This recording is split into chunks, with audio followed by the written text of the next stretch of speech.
안녕하십니까. 올리브영 대표이사 이선정입니다.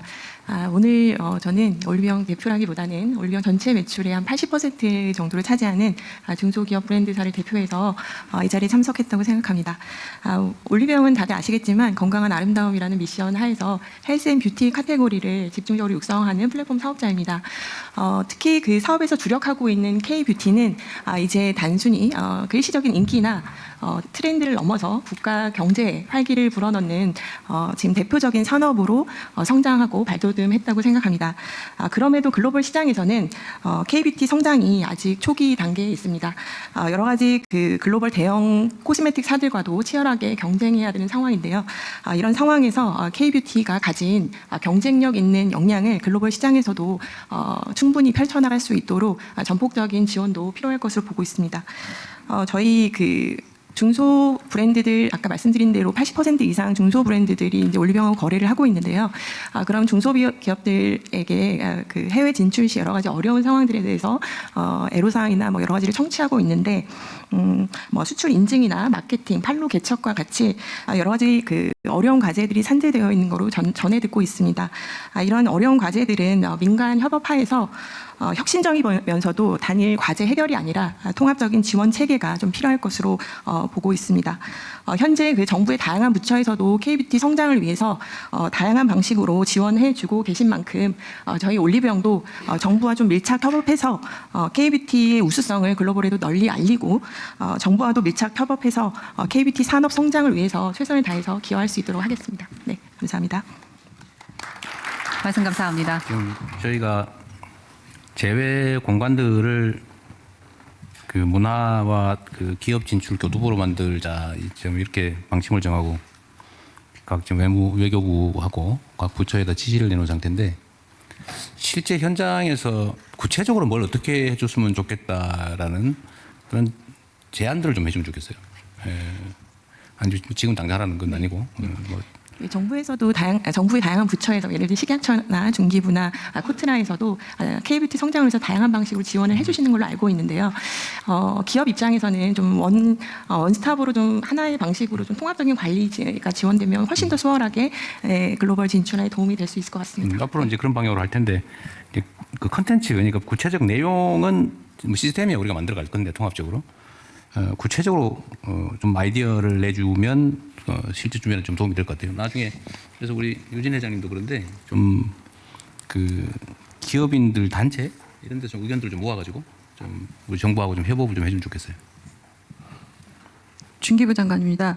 그 지금 이제 뷰티 쪽 말씀드리고 지난번에 총리께서도 한번 K-뷰티 관련해서 관련 업체들하고 공당도 방문하고 이제 안을 마련했는데요. 지난번 중국에 가서 이제 저희가 그 뷰티하고 여사님도 참석하시고 팝업 스토어 해가지고 했던 것처럼 굉장히 반응이 좋았습니다. 그러니까 지금까지의 방식은 전시회 참여였다면 지난번에 했던 것은 현장에서 직접 그 중국인 인플루언서들 와서 라이브로 해서 현장에서 직접 물건을 파는 팝업 스토어 형태가 되다 보니까 이 물건을 현장에서 팔면서 소비자들의 반응도 보고 또 라이브도 가능하고 QR을 찍으면 한국에 있는 상품 페이지를 열어서 물건을 사는 형태가 되니까 역직구도 되고 수출도 되고 동시에 이제 여러 가지 테스트도 하고 현장에 오는 중국 분들도 그 관심도 있으셨고 그래서 그런 부분에서 이제 종합적인 방안에 대한 논의들이 필요하다고 생각이 되고요. 문화부하고 지금 얘기하고 있는 부분들은 외교도 마찬가지지만 그 전 세계에 있는 문화원에 아주 작은 그런 형태의 뷰티 팝업 스토어를 열면 작은 경험들이 훨씬 좋습니다. 화장품 같은 경우는 직접 발라봐야 하고 여러 가지 경험들이 직접 있어야 해서 그런 구조들을 해서 아주 크고 작은 전시회 그러니까 이 팝업 스토어 형태들을 좀 계속 만들어보자라는 얘기들을 하고 있습니다. 그래서 이 대책 관련된 부분들은 이제 전체적으로 내고요. 아까 방산 주신 부분에 대해서도 이제 마찬가지로 지금 방위산업 청하고 저희가 얘기하고 있는 게 구매제도 관련된 부분에서 지금까지는 체계종합기업 중심으로 가고 있는데 여기에 중소기업들과 관련된 인증을 좀 만들고 아예 그 풀을 만들어서 이 정도의 물건이라면 쓸 수 있다라는 그 인증 제도를 만들어가지고 가는 좀 간소화하는 제도에 대한 논의들을 하고 있습니다. 그래서 이런 구조들을 가고 정부 그 이제 저희가 데이터 보면서 중소벤처기업부도 좀 반성하고 있는 부분들이 중소기업의 숫자를 너무 작게 보고 있다는 생각이 들었습니다. 그래서 지원금도 70억 주면서 너무 놀라하고 있고 그런데 이제 우리 기업들의 수준이랑 숫자라고 하는 것이 굉장히 빠르게 성장하고 있기 때문에 이 기준이라고 하는 것이